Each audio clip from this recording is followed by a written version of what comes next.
Would you echo Mr. Navalny's conviction that, quote, Putin is himself the father of Russian corruption and that the people around Mr. Putin are the most corrupt of all? Would you agree with that? I say this a lot of times, and also I would mention that I personally make a lot of effort into some of the investigations of Navalny, and you can speak with him and he will confirm it to you.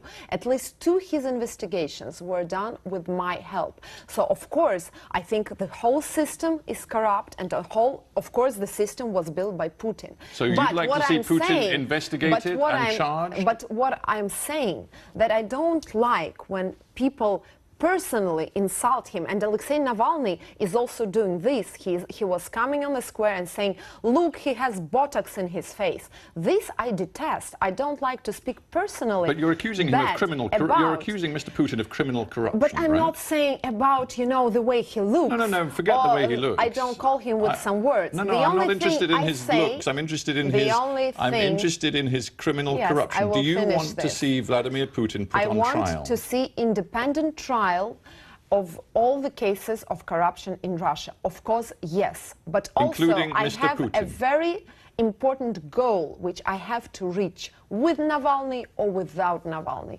I want to build in Russia a party after those elections. You seem to be saying that actually you'd prefer Putin in power with some technocrats around him and some more liberal advisors. This is not what I mean. Than you would Mr. Navalny, whom you claim to respect so much. No, I just say, and I can say it once again, that between evolution and revolution, I would always choose evolution.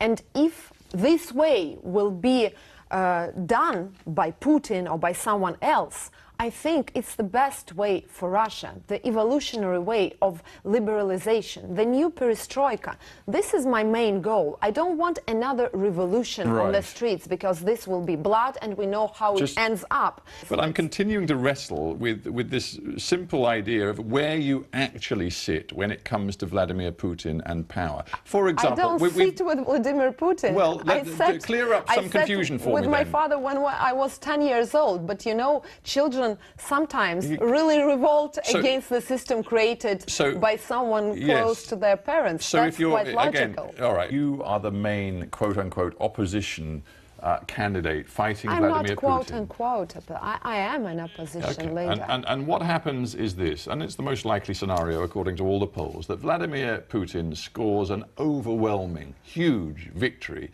And the Kremlin says, look, it was entirely legitimate. We had a real election. There was a choice. The choice was Putin against Sobchak, and Mr. Putin won a very, very, very big mandate.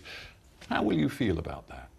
Will you feel like a useful idiot? It will be a legitimate elections, not because of Ksenia Sobchak being on those elections or Alexei Navalny not being or being on the elections. It will be legitimate because your Prime Minister or President of America would be the first ones to call and legitimate it for Mr. Putin by their congratulations. Or maybe have some doubts that your Prime Minister won't do it. In your own words, you will be very useful legitimating. No, it's not because of me taking part in those elections, because I fight for my people.